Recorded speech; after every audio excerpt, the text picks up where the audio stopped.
Instead of arming for revolution, the Lords tried to deal with the system's way. In September of 1967, they had become the Conservative Vice Lords Incorporated. With funds from private industry, they had opened Teen Town, a snack shop, an ice cream parlor. In April of 1968, 2 days before the assassination of Martin Luther King, they went on to open 2 Tasty Freeze franchises and an African Line, an African heritage clothing store.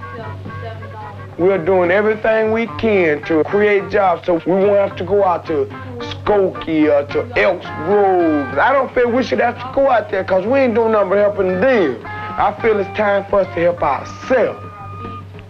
And by helping ourselves, we have to create jobs to bring money in. Then we can bring our people back. I want to be able to run your own community, run your own thing, bring your own black banks in, your own black store. I want our own black currency exchange. I don't want no hunker to take my check and take 40, 50 cents. I want a brother to take it. If we get this to rolling and get it to going, we got our own support. See, because I know when them hunkers taking it, it's going back out in Oak Park, Oak Forest. It's going back out there, and they ain't doing nothing for the community of the blacks.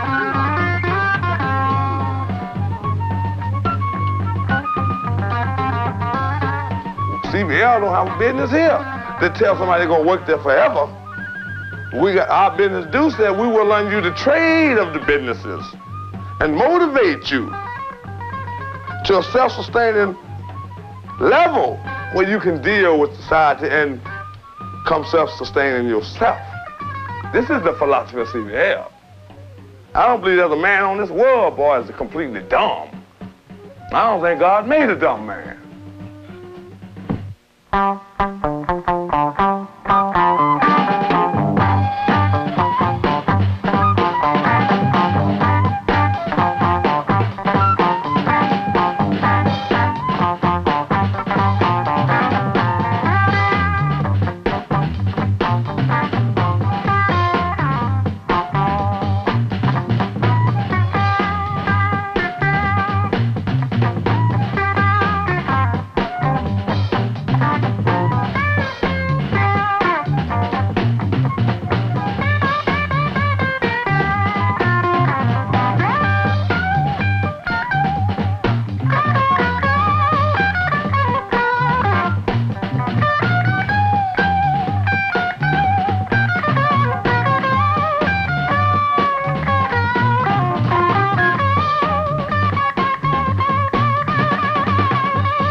Grass where that not grown for years, gutted storefronts into an art studio, a clothing shop, an office, a training center, a restaurant.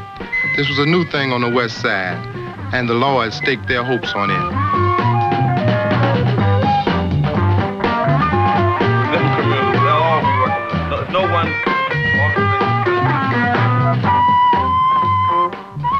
What the Lords hoped for was that their enterprises, while not affecting the economic misery on the west side very much, would pave the way for real development later. The old black folks is gone. Their philosophy is dead. Now I'm building now for my sons and kids.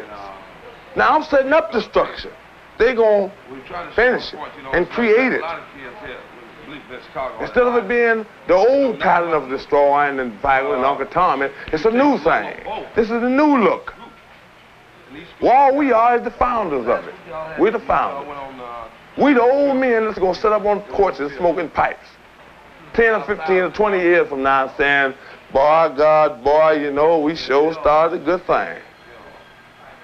It's taking place all over the country. And we think it's reached that proportion where we're trying to have a comprehensive program in order to set it back and in order to reverse that kind of trend, where a teacher is safe and where by May 1969, gang violence had dropped to its lowest point in 10 years, and gang-related crimes were released in areas controlled by the Black Peace Stones and the Vice Lords.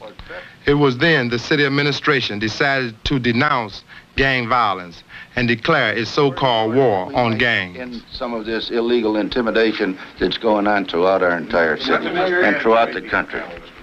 The grand jury, here's the state's attorney. What about that grand jury? Well, we have determined through the course of the meeting in our prior weeks to establish a grand jury to investigate intimidation of students, possible extortion of students, and particularly intimidation of businessmen.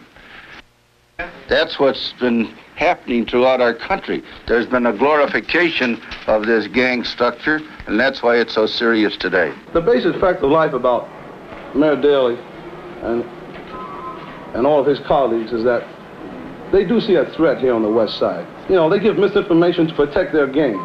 Now, their game is that, you know, there's got to be the have and the have-not. See, that's the only way the structure can survive. You know, it's projected that way. Now, when people over here start getting money in their pocket and have time to think about housing, voting, all these other things that make this world go around, or makes this country function, then we're a potential threat to them. You understand what I mean? We can become a power structure that he may not be able to deal with. You know what I mean? He's protecting his game. He wants to get voted back in on his next term of office. He's afraid of the gangs from a political viewpoint? He's afraid of the whole projection that they can become politically involved or form some kind of economic base that someone else may have to deal with. He's afraid of us growing and becoming constructive. So, what do you see as the political future for CVL? Well, now that's a wonderful question. For CVL's political future, well, what Mayor Daley just said looks very dim. We got too much going for ourselves. You know, we realize this, and Daley and Hanrahan and the rest of them realize this. This is the reason why that they're trying to down with the gangs. Because the gangs are beginning to look at things just like the politician does.